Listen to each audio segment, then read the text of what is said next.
Hey guys, it's Derek with Molo Therapy, and today we're going to be talking about how to do back extensions on the Freak Athlete Reverse Hyper Machine. So, back extensions are a great exercise if you're trying to improve your back strength endurance, as well as just trying to improve hip hinge mechanics. So, if you're trying to get better at deadlifting or pulling things from the ground and not doing this, right? And being able to have a beautiful hinge and being able to maintain that. Back extension is a great way to do that. The counterpart to back extensions are reverse hypers, if you've ever seen that video. And reverse hypers are leg swing, and so our glutes and our hamstrings are primarily concentrically contracting, and then our back muscles, our erector spinae, are isometrically contracting, so they're not really getting stretched too much. That's a good decompression on the spine. These back extensions are going to add a compressive load on the spine. Now, that's not a bad thing.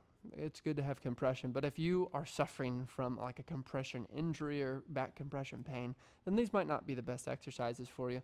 But if you're trying to improve those hip mechanics and you're a competitive power lifter and you're deadlifting, this is really good exercise to start getting that rhythm in. So for this one, your torso is going to be the lever, not your legs. And so you're going to get an eccentric stretch on your back muscles and a concentric stretch. So eccentric is where the muscle lengthens, concentric is where the muscle shortens, but it's still exerting force.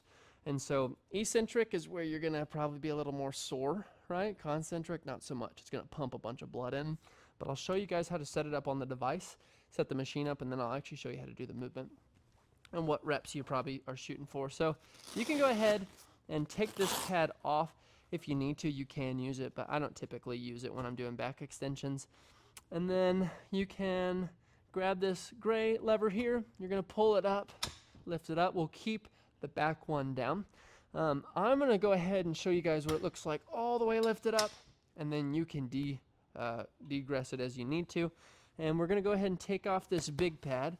So unscrew the yellow one, slide it up. I'll put it over here. And then we're going to have to shorten this.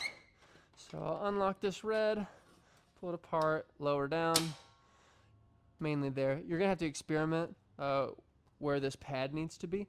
I typically want this pad, I want to be able to hinge over it. So if my stomach is hitting this, it's too high. You need to lower it. But if it's hitting also like the middle of your quads, you need to raise it.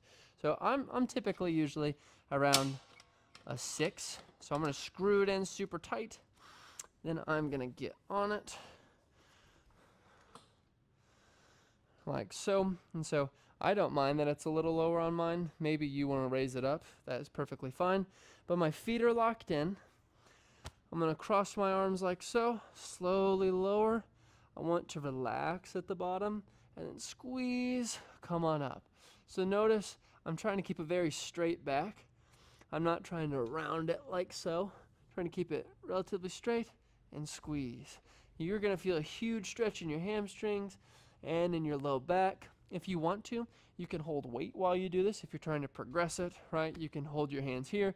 You can put your hands here. You could be a little airplane if you want to. I don't really care. When you drive down, though, try to touch your belly button before your chest touches anything, and then squeeze your glutes up. So you're going to notice this sensation, even though it's literally the same movement as a reverse hyper, it's going to feel a lot different. In both instances, the angle between your torso and your thigh is shortening. But in the reverse hyper, you're swinging your legs back. For back extensions, you're moving your torso towards your legs. So both are really good exercises. Back extensions, just a really good one if you're trying to improve those hinge mechanics, and then just add a little compressive load on the spine, build a little endurance for these low back muscles. So try it out. Hope this is helpful. We'll see you on the next one.